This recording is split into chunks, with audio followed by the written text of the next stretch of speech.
हरे हरे. राम राम राम हरे हरे. हरे कृष्ण. तर आज आपण तुकाराम महाराजांचा एक अभंग आहे आणि या अभंगामध्ये तुकाराम महाराज भगवंताच्या कृपेचं भांत सांगतायत. देवाच्या प्रसादे करारे भोजन, वाल कोण कोण अधिकारी ते. ब्रह्मादिकासी हे दुर्लभ उच्चिष्ट, नका मानू विट भरमरसी. अवघिया पुरते ओसंडले पात्र, अधिकार सर्वत्र आहे येथे. इच्छादानी येथे वळला समर्थ, अवघेची आर्त पुरवितो. सरे येथे ऐसे नाही कदा काली, उडती वाटे कवली घ्यावे ऐसे.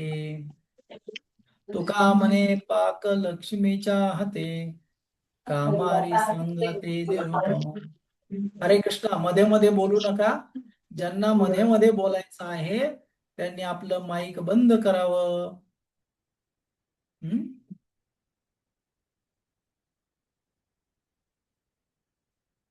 तर आजचा हा जो अभंग आहे, या अभंगामध्ये भगवंत आणि भक्ताचा संबंध आणि त्याचबरोबर भगवंताची कृपा आणि भगवंताचा महाप्रसाद याविषयी उहापोह केलेला आहे. आणि यामध्ये तुकाराम महाराजांची नम्रता पण इथे व्यक्त केलेली आहे. तर त्यामुळे हा जो अभंग आहे, तर हा अभंग आपल्याला बरंच काही सांगणार आहे आणि दैनंदिन जीवनात जीवन कसं जगावं हेही सांगणारा आहे. तर या अभंग मध्ये काही शब्द आहेत आणि त्या शब्दाचा अर्थ तुम्ही एकदा लक्षात घ्या. काही तुम्हाला कठीण वाटणारे शब्द मग बोलताना त्याचे विश्लेषण आपण करू. तर आता इथे तुम्हाला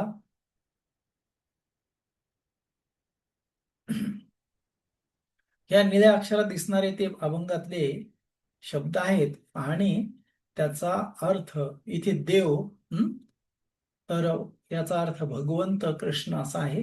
अधिकारी म्हणजे पात्र किंवा दावेदार. पात्र म्हणजे वस्तू नाही, तर जो घेणारा कोण आहे, व्यक्ती, पात्र, कॅरेक्टर्स. त्याच्यानंतर उच्चिष्ट म्हणजे महाप्रसाद. वीट म्हणजे तिटकारा किंवा कंटाळा. ब्रह्मरस ब्रह्मरसी म्हणजे ब्रह्मरस म्हणजे दोन आहे त्याचा अर्थ, एक महाप्रसाद आणि हरिनाम. आणि ओसंडले म्हणजे भरून वाहिले.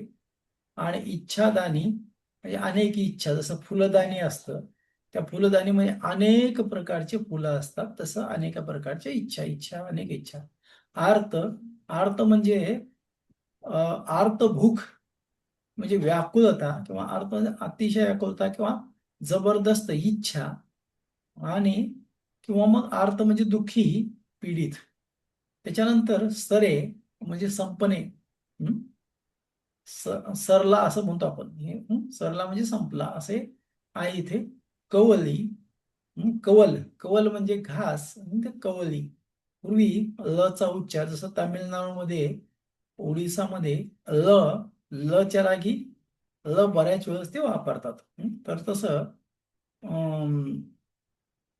खल या शब्दाला खल म्हणतात ते ओडिसा. तसं इथं कवली म्हणजे कवली म्हणजे कवल म्हणजे घास, वदनी कवल घेता असं आहे. पाक, पाक म्हणजे इथे लिहिलं नाही अर्थ, पण स्वयंपाक ते आपल्याला कळतं. आणि त्याच्यानंतर कामारी, कामारी म्हणजे काम करणारा, नौकर किंवा मजूर. असे या अभंगात काही शब्द आले. तर आता या अभंगाच्या एका एका ओळीवर आपण चर्चा करू. तर पहिली जी ओळ आहे अभंगाची, त्याच्यामध्ये सांगितले, देवाच्या प्रसादे करारे भोजन, पाल कोण कोण अधिकारी ते. तर या श्लोका, या अभंगामध्ये आपल्या सर्वांना त्यांनी सांगण्याचा प्रयत्न केलेला आहे. तर काय सांगितलेलं आहे, तर हे जे तुकाराम महाराज म्हणतात की देवाच्या प्रसादे करारे भोजन. म्हणजे तुम्ही जे काही खाताय तर ते भोजन, ज्याला आपण म्हणतो ना चला जेवायला, चला भोजनाला, तर ते भोजन कसं करा? फक्त भगवंताच्या प्रसादाचं करा. व्हाल कोण कोण अधिकारी ते, आणि याचं कोण कोण अधिकारी व्हावा? कोणाची इच्छा आहे होण्याची? हा? कारण की मग तुम्ही म्हणणार काय फरक पडतो जर तसंच खाल्लं, किंवा हं?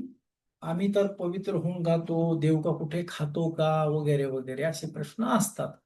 आणि देव सर्वांच्या ठिकाणी आहे. आणि बऱ्याच स्त्रिया त्या मुलं देवाचं रूप आहे असं म्हणून स्वयंपाक करत करत त्या मुलांना खाऊ घालतात. आणि बऱ्याच असं लोकांचं म्हणणं असतं. मुलं जर देवाचं रूप असतं तर त्यांचे चॉकलेट खाऊ खाऊ दात पडले नसते आणि मोबाईल बघू बघू डोळे गेले नसते. बरोबर आहे की नाही? तर म्हणून इथे सांगितलं की जे काही तुम्हाला खायचंय ते भगवंताला भोग लावूनच खा.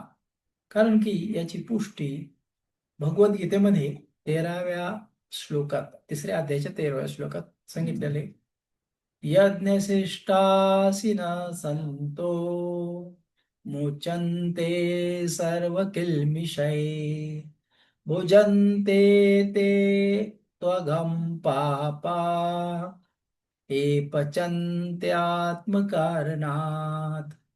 आणि ते भुजन्ते ते त्वम अघम पापा पचन्ते आत्मकारणात. तर ते म्हणले की आत्मकारणात, आत म्हणजे स्वतःसाठी जो पचनते, पचनते म्हणजे पचनते म्हणजे बनवतो, स्वयंपाक करतो. हं? तर जो स्वतःसाठी स्वयंपाक करतो, भुजनते, भुंगते, भोजन म्हणजे खातो, तो काय खातो? ते अघम पापा, अतिशय नीच दर्जाचे पाप खातो तो, असं म्हटलेलं आहे.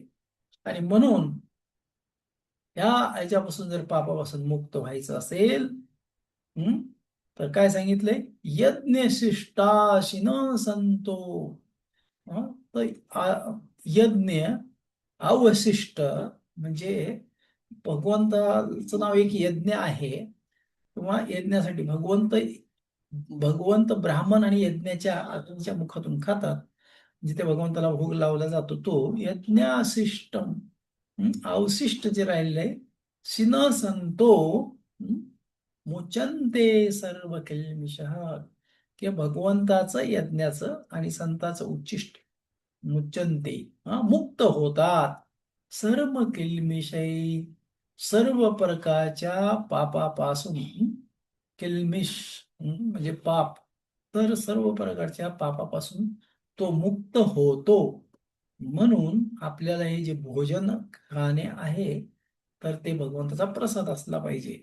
तर याचं कारण असं आहे की भोजन बनवताना लाखो प्रकारचे जीवाणू विषाणू मारतात, आणि मग त्याचं पाप आपल्या त्या याच्यामध्ये असतं. तर त्या पापाचा वास भगवंताला जेव्हा अर्पण करतो तेव्हा ते पाप नष्ट होतं. म्हणून इथे तुकाराम महाराजांना म्हणायचंय, देवाच्या प्रसादे करारे भोजन, पाल कोण कोण अधिकारी. तर ज्यावेळेस आपण करू तेव्हा अधिकारी आपण आहेत. काय? भगवंताला भोग लागल्यानंतर आपण त्या प्रसाद घेण्याचे अधिकारी आहोत, भोजन करण्याचे अधिकारी आहोत. म्हणून आपण ठरवायचंय की आपल्याला काय करायचंय. हा, भगवंताचा महाप्रसाद खायचा आहे की या लोकांचं उच्चिष्ट खायचं आहे की नाही? अख्खं बोट त्याने नाकात घातलंय आणि तो दुसरा वाढायच्या चमच्यानं चापतोय. तर तुम्ही विचार करा, जरी किती हायफाय हॉटेल असलं तरी तिथे हाच उद्योग होतो. मग आपल्याला कोणाचं उच्चिष्ट खायचंय? जर असे आपण लोकांचं उच्चिष्ट खाल्लं तर आपल्याला नरक निश्चित आहे. आणि भगवंताचं महाप्रसाद खाल्ला तर आपल्याला काय आहे की मुक्ती पण निश्चित आहे, सर्व पापाचा नाश होणार आहे. आणि मग पुढचा जो हे आहे, ओळ आहे किंवा ध्रुपद ज्याला म्हणतो आपण, ब्रह्मादिकासी हे दुर्लभ उच्चिष्ट नका मानू विट ब्रह्मरसी. काय म्हणले? भ्रमाधिकासी हे दुर्लभ उचिष्ट, नका मानू विट ब्रह्मरसी. तर आता तुम्ही सांगा की या अं, ब्रह्मादिक म्हणजे कोण? ब्रह्म आदिक म्हणजे ब्रह्म आणि इतर देवी देवता हे जे आहेत यांच्यासाठी हं, या ब्रह्म देव जे आहेत यांच्यासाठी, काय यांच्यासाठी? हा, तर या लोकांसाठी हं, ब्रह्मदेव वगैरे आहेत, या लोकांसाठी काय आहे? दुर्लभ उच्चिष्ट भगवंताचा महाप्रसाद. उच्चिष्ट कसा आहे? अतिशय दुर्लभ आहे. सहजासहजी प्राप्त होणार आहे का? नाही. दुर्लभ उच्चिष्ट नका मानू इट ब्रह्मरसी. म्हणून तुम्ही जे हे ब्रह्मरस आहे तर म्हणजे भगवंताचा महाप्रसाद, तर याला तुम्ही वीट मानू नका. हं? आता वीटचा अर्थ तुम्हाला मी सांगितलेला आहे. काय आहे? ते घेण्यासाठी कंटाळा करू नका किंवा दूर सारू नका, असं यांनी म्हणले. आणि मग ब्रह्मादिकाचं कसं दुर्लभ आहे? तर तुम्हाला या चित्रामध्ये दिसत आहे की ज्यावेळेस हे सगळं सर्व गोप बालक हे सगळीकडून गोप बालक बसले होते आणि मध्ये कृष्ण बसला होता आणि भोजन करत होते वनामध्ये, त्यावेळेस या देवी देवतांना असं वाटलं की अरे, की भगवंत या गोपांना आपला महाप्रसाद देत आहेत, आपलं उच्चिष्ट देत आहेत आणि तो महाप्रसाद आपल्यालाही मिळावा, या आशेने सर्वजण त्या यमुनेच्या डोहामध्ये मासे होऊन राहिले, आले आणि माशाच्या रूपात तिथे विहार करू लागले.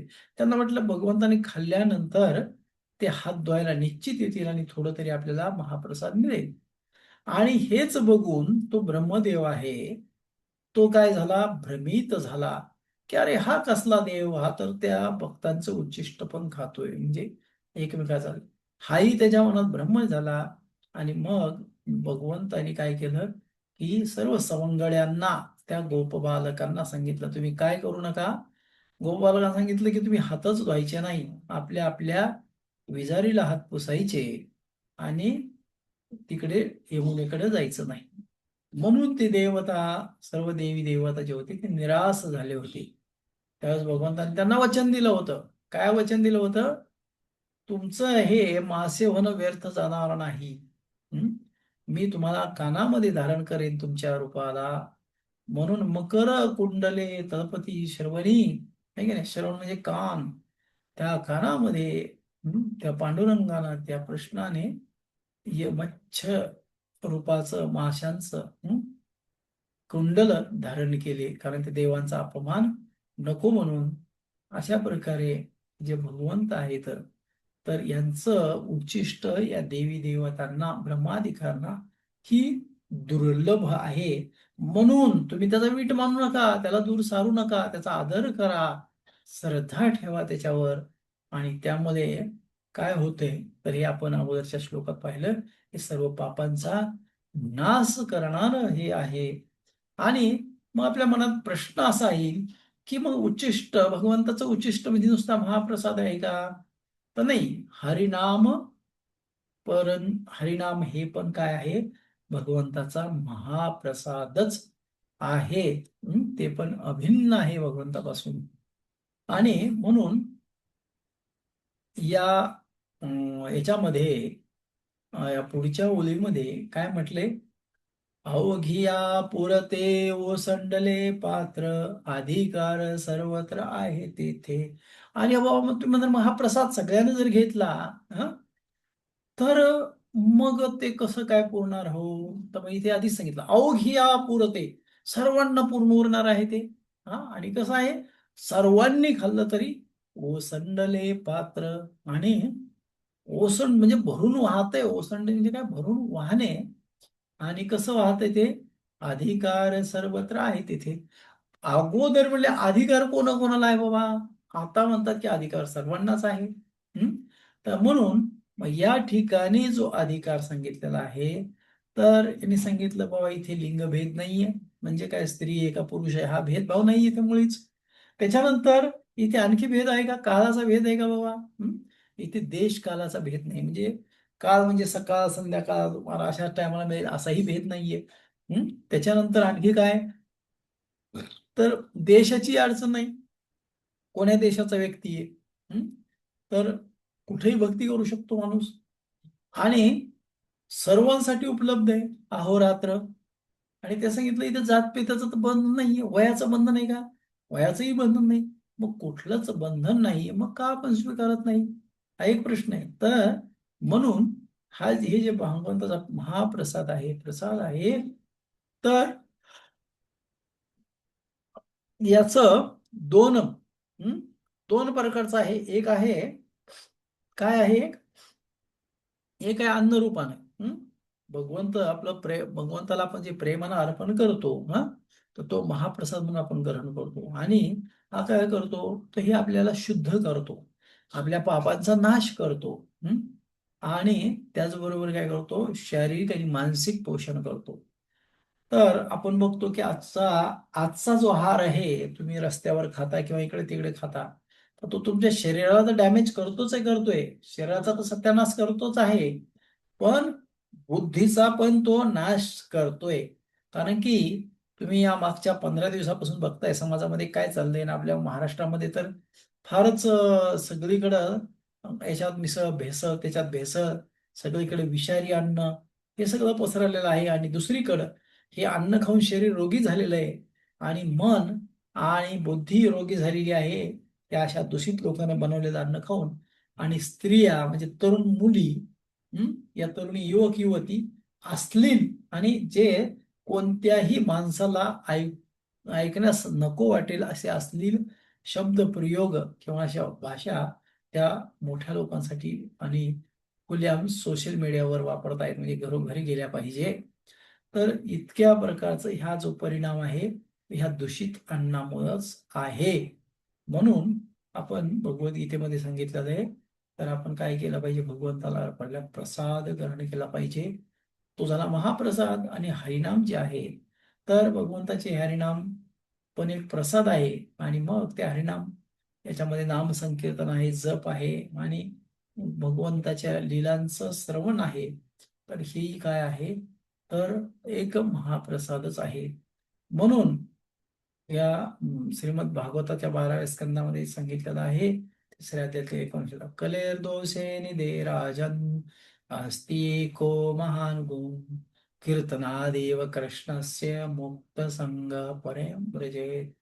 तर ह्या कलियुगामध्ये अनेक प्रकारचे जरी दोष असले, तर हरिनाम घेण्याला कोणालाच बंदी नाहीये.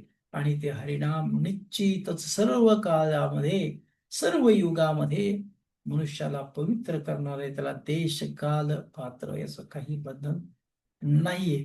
म्हणून आपण काय केलं पाहिजे, अवघियाची पूर्ती सर्वांना पुरणार हे काय आहे, भगवत प्रेम आहे, आणि त्याचं पात्र भरून वाहत आहे. आणि तुम्ही काय करा, फक्त सर्वांना घेण्याचा तो अधिकार आहे, या आणि घ्या, स्वीकार करा, असं तुकाराम महाराज या अभंगामध्ये म्हणतायत. आणि आता पुढची वळ ही झाली तिसरी वळ. एक पहिलं जे आपण म्हटलं ते ध्रुपद होतं. ध्रुपद म्हणजे रिपीट पुनरावृत्ती ज्याच्या पदाची होती ते.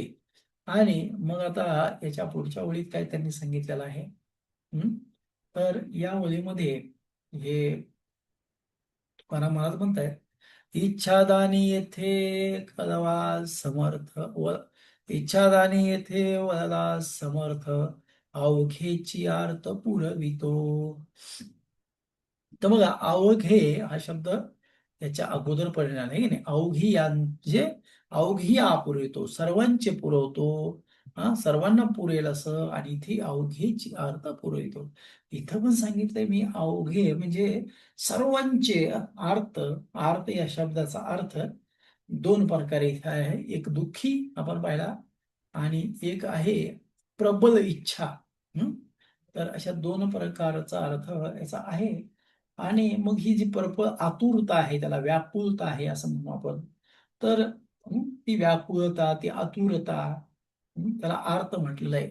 तर ही व्याकुलता भगवंताच्या आणि भक्ताच्या संबंधावर, चेतनेवर आहे. दोघांचं किती भगवंत आणि भक्ताचं जे प्रेम आहे, त्या प्रेमाच्या आदान प्रदानामध्ये दोघांना एकमेकापासून विरह सहन होत नाही. तर तो विरह, ती व्याकुलता जी आहे, आणि ती व्याकुलते कारणाने भगवंत जो जेवढा व्याकुल आहे, तेवढं व्याकुल असल्या कारणाने तर काय होतं की भगवंत इच्छादानी येते. मग हे भगवंत त्याला इच्छा दान देण्यास समर्थ आहे. काय इच्छा आहे? तर आपल्या अनेक इच्छा आहेत समाजामध्ये. ज्याला हे जे भगवंत जे आहेत ते सर्व देण्यास समर्थ आहेत. आणि आपल्या इच्छा पण कशा आहेत? अनंत इच्छा आहेत. तर मग या इच्छा करण्यासाठी, या सर्व ज्या इच्छा आहेत त्याची पूर्तता होण्यासाठी भगवंत समर्थ येतात. असं नाही की, आणि त्याकडे पर्याप्त मात्रामध्ये भगवंताकडे सर्व आहे. म्हणून या भगवंताला समर्थ काय म्हटलंय की कारण ते सर्व शक्तिमान आहेत. म्हणजे ऐश्वर्य संपन्न भगवंत आहेत. आणि सर्वांना योग्य त्या वेळी योग्य त्या प्रकारे इच्छित फळ देते, देऊ इच्छितात, इच्छित फळ देतात. तर ते भगवंताला माहित असतं, तुम्हाला आम्हाला माहित नसतं. तुमची आमची जी समजूत आहे, तुमची आमची समजूत कशी आहे? तर तुमची आमची समजूत किंवा हे वरून वरून पाहून आहे.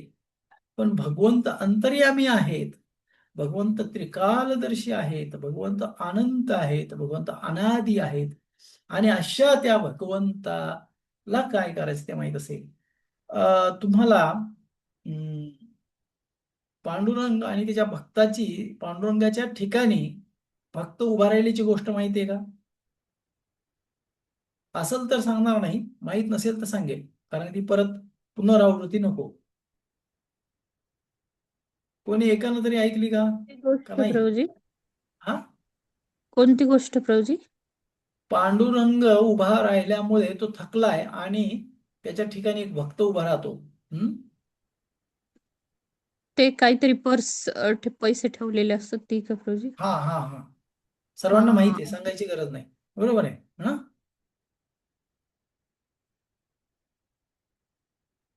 का सांगायची? हो, हा सांगा प्रभूजी परत. हा, तर भगवंताला कळतं काय, काय कोणाच्या मनात आहे, म्हणून ते भगवंत सर्व काही देतात.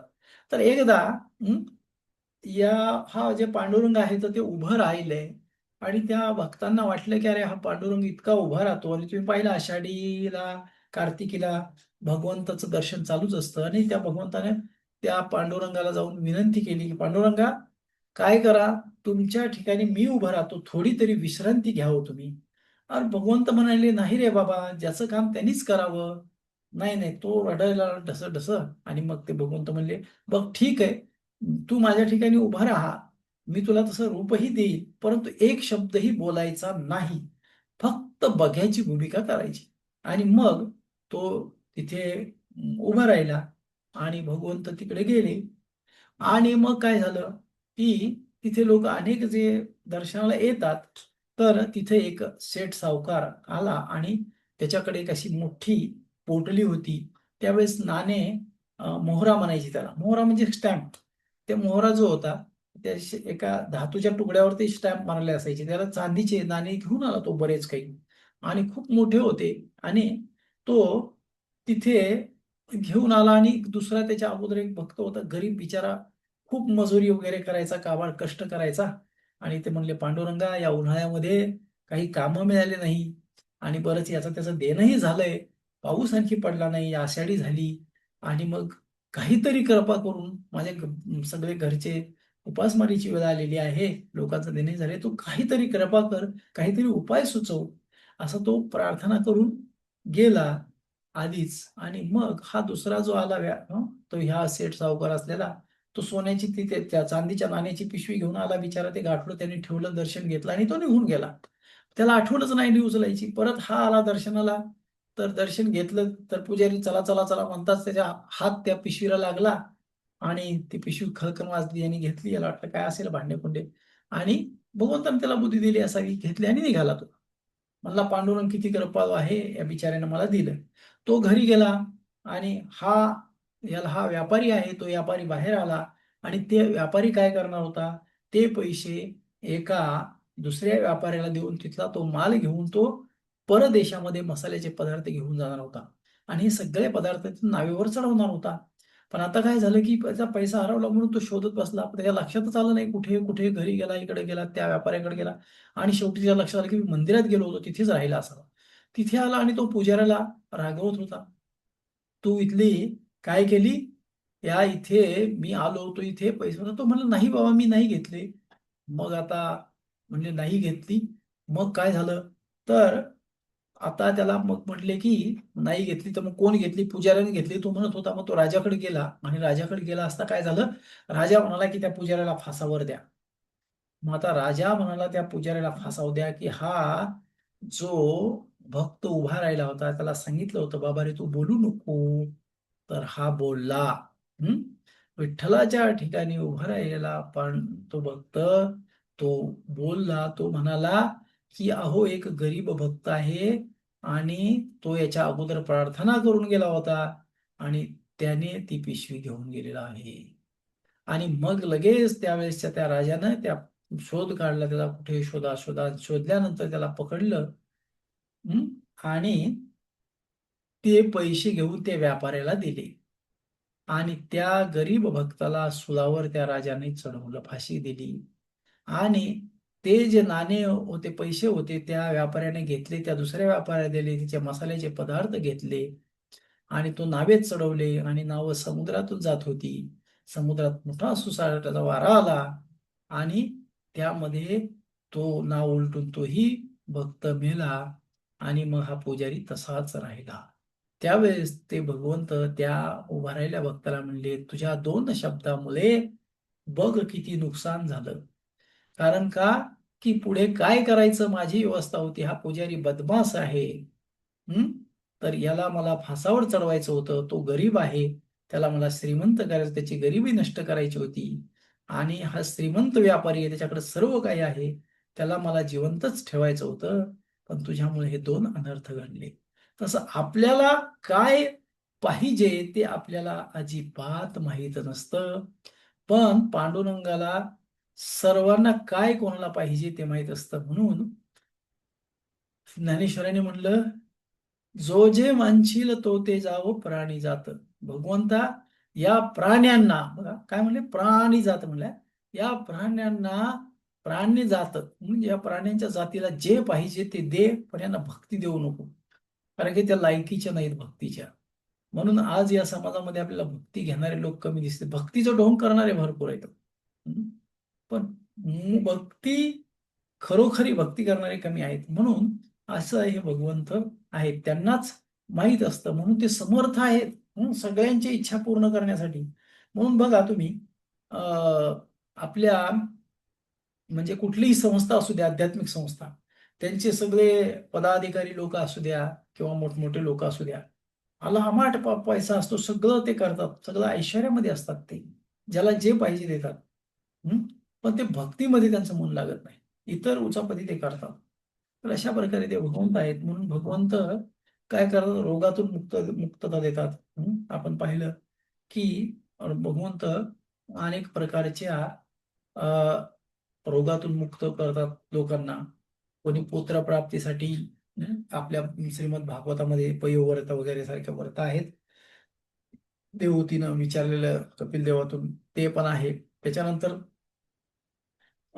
भगवंत म्हणतात की निश्चिंतयंतो मामे जना पर्युपासते तेषां नित्याभियुक्तानां योगक्षेम वहाम्यहम्. तर भगवंत त्याला जे त्याचे आहे त्याचं रक्षण करतात, त्याला देतात आणि भगवंत यश पण देतात, मानसिक शांती आणि भक्तीही प्रदान करणारे भगवंत आहेत. त्यांच्याकडे कशाची कमी नाही. इच्छा दानी असं म्हटलेलं आहे की जी इच्छा तुम्ही कराल, आणि ती कोणती, सर्वांची, अवघेची आर्त पुरवितो, सर्वांच्या इच्छा तो पुरवतो. आर्त जे आहेत जे कळवळीने त्यांच्याकडे आलेले आहेत किंवा ते दुःखी आहेत, मला हे नाही ते नाही ते नाही ते म्हणणारे, त्यांच्याही इच्छा पुरवतो. असा तो पांडुरंग आहे, असं यावेळी सांगितलेलं आहे. आणि पुढे सांगतात ते, तर पुढची जे हे आहे, तर यामध्ये त्यांना म्हणायचंय, तर इथे काय सांगतायत ते, की इथे म्हणतात, सरे येथे ऐसे नाही कदा काळी, पुढती वाटे कवळी घ्यावे ऐसे. तर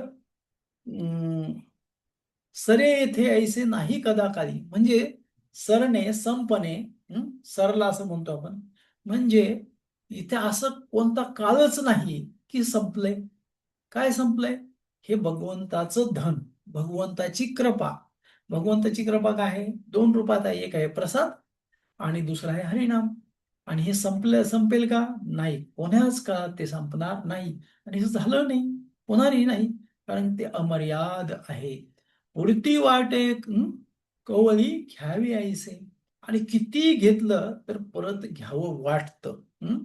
म्हणून तुम्ही पाहिलं असेल की हरिनाम घेणारे जे लोक आहेत, एकदा का त्याला छंद लागला तर तो जात नाही. हा, तुमची आमची नाही की नाही, माझी तुमची, तुमची आमची, तुमची असेल, पण आपल्याला 16 माळा झाल्या, किंवा कधी होतील आणि परत नाही घेऊ वाटत, कारण की आपल्याला काय नाहीये, आपण पात्र नाहीये त्याला. पात्र असला की त्याला ते हरिनाम कितीही घेतलं तर घ्यावंच वाटतं. म्हणून तुकाराम महाराजांना एकदा विचारलं, अरे तू, अहो ते स्वच्छाच गेले असताना हरिनाम घेत होते, त्यावेळेस ते म्हणलं, अहो तुम्ही हरिनाम कसा अशा अभद्र कार्य, अपवित्र कार्य करताना हरिनाम कसं घेता? ते म्हणे, काय करू बाबा, माझा हे जीवा थांबतच नाही, माझे मन झाले अनावर, ते मन माझं थांबतच नाही त्या पांडुरंगाचं नाव घेतल्याशिवाय. मग त्या ज्यावेळेस त्यांच्या जिभेला ओढलं, कसे घेते तुझी जिव्हा नाव म्हणून, काही लोकांनी त्यावेळेस त्यांच्या रोमारोमातून भगवंताचं पांडुरंग पांडुरंग नाव घेतलं. तर ती तेथे ते संपत नाही, असं अमर्याद आहे.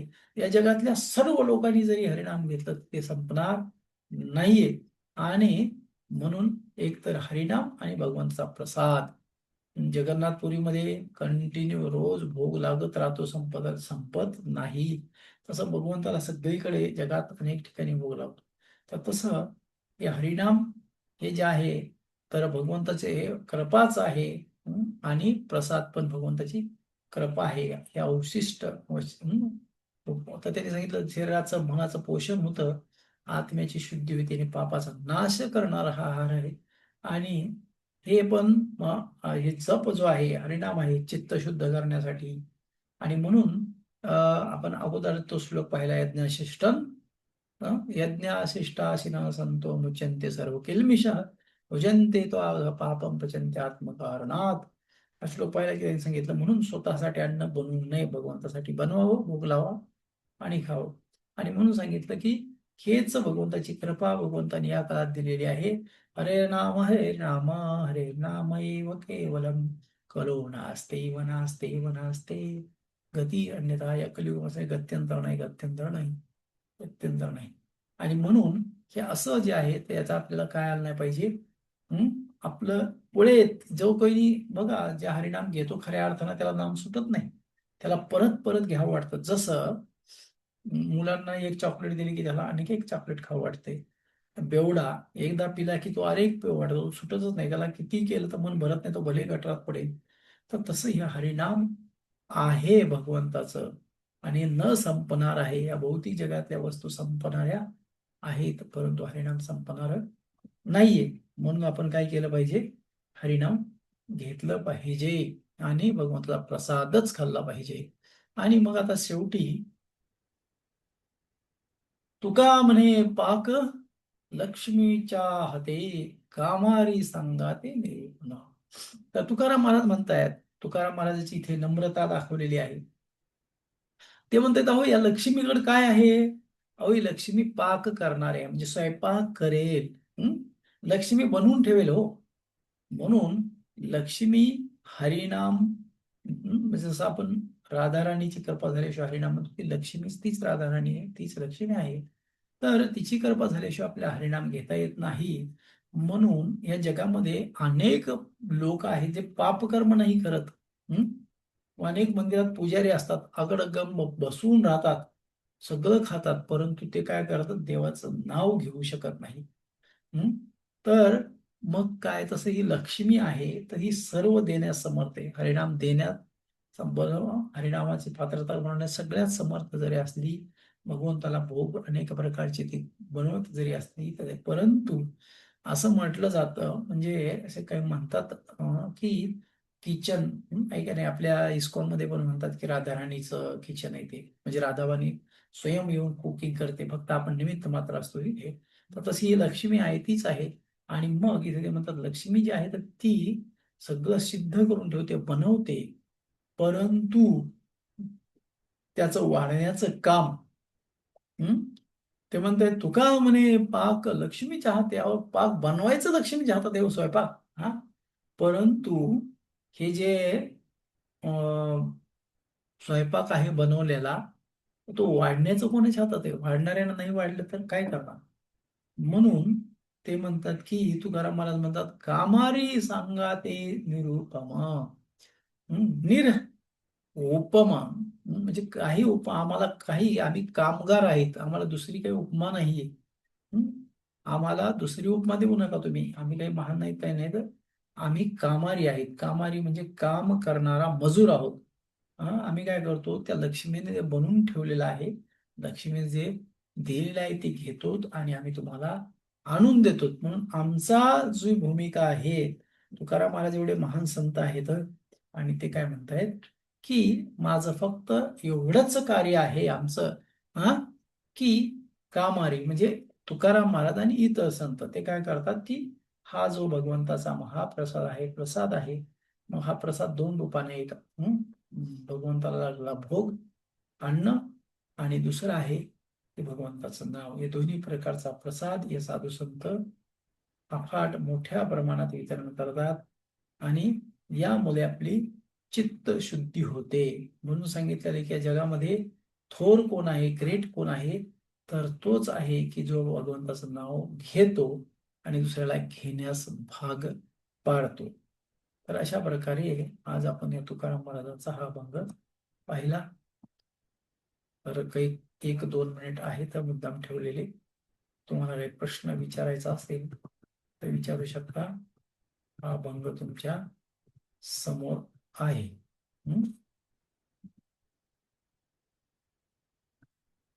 हरे कृष्ण.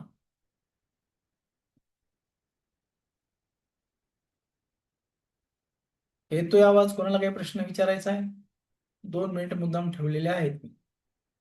हो, आवाज येतोय प्रभूजी. हा, मला काही प्रश्न विचारायचा आहे का? तुम्ही अनम्यूट करू शकता. तुमच्यापैकी वर हात करा, कोण कोण भोग लावतंय?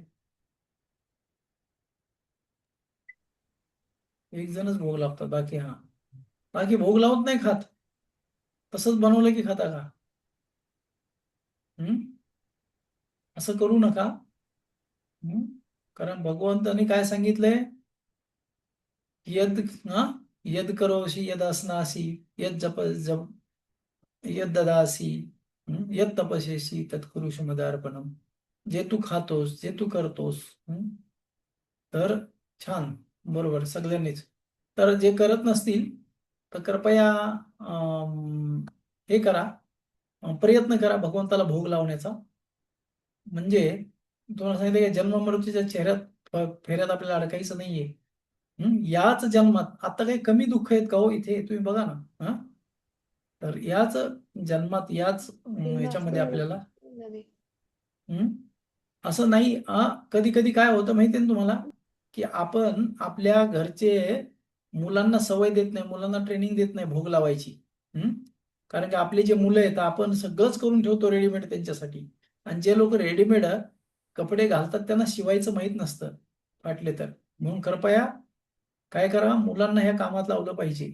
आई जर स्वयंपाक करत असेल, हं, तर बाबांनी भोग लावला पाहिजे. पत्नी स्वयंपाक करत असेल तर त्यांनी भोग लावला पाहिजे. सगळ्यांना कामाला लावलं. मुलांना त्या भगवंताचे भांडे वगैरे घालला म्हणजे त्यांना कळेल की भोगही लावा लागतो. नाही तर त्यांना त्याचा जाणीवच राहणार नाही आणि मोठं झाल्यावर ते भोगही लावणार नाही. हं? आणि आता ते शेळ्यांसारखं चरायचं बंद केलं पाहिजे आपण. शेळ्या पण कमी खातात, पण आपले लोक रस्त्याने जिकडे जाऊन तिकडे खात राहतात. ते खाऊ नका. ते तर एक तर पापानं भरलेलं अन्न आहे आणि दुसरं म्हणजे काय आहे ते आपल्या शरीराला घात करणार आहे. आता तुम्हाला ते दिसतंय. तर आमच्यासारखे लोक, बरेच लोक सांगतात ओरडून ओरडून बाहेरचं खाऊ नका, पण ती जीवा आपल्याला थांबू देत नाही. जसं गळ्याला मासा लागतो तसं आपण लागतो. तर एवढंच आहे, भगवंताचा प्रसाद खा असं तुकाराम महाराज यांनी सांगितलेलं आहे. आणि ते अमाप प्रमाणात आहे. आणि तो कोणाकडून येतो, तर तो भक्तांकडूनच प्राप्त होतो. म्हणजे मग आता भक्तांकडून लक्ष्मी बनवते आणि तुकाराम महाराज आम्ही देतो म्हणतात. मग आता इथे आपल्याकडे पुजारी तर आपल्याला देतोय कोणताही, मग साधू तर तसं नाहीये. तर आपल्या घरी भोग लावला तर मग आपणच की मग कशाला कोणी मध्ये पाहिजे. पण त्याच्यामध्ये या प्रसादाचा अर्थ, मतीचा अर्थ आहे की हरिनाम पण आहे त्याच्यामध्ये. भक्तांच्या कृपेशिवाय आपल्याला हरिनाम भेटत नाही. म्हणून आपण हे घेणार आहे. ठीक आहे, आपला वेळ झालेला आहे, आपण थांबू. अरे हा, प्रश्न काय आहे तुमचा वर हात केला? हरे कृष्णा. नाही ना? नाही प्रभूजी, प्रश्न नाहीये काही. हा ओके, ठीक आहे, थांबू आपण. हरे बरं, कृष्णा. प्रभूजी, धन्यवाद प्रभूजी. हरे हरे कृष्ण, कृष्णा. दंड प्रणाम. हरे धन्यवाद. धन्यवाद कृष्ण, प्रभूजी. दंडवत हरे प्रणाम कृष्ण, प्रभूजी. दंड प्रणाम दंड प्रभूजी. प्रणाम सर्वांना, दंड प्रणाम. हरे कृष्ण.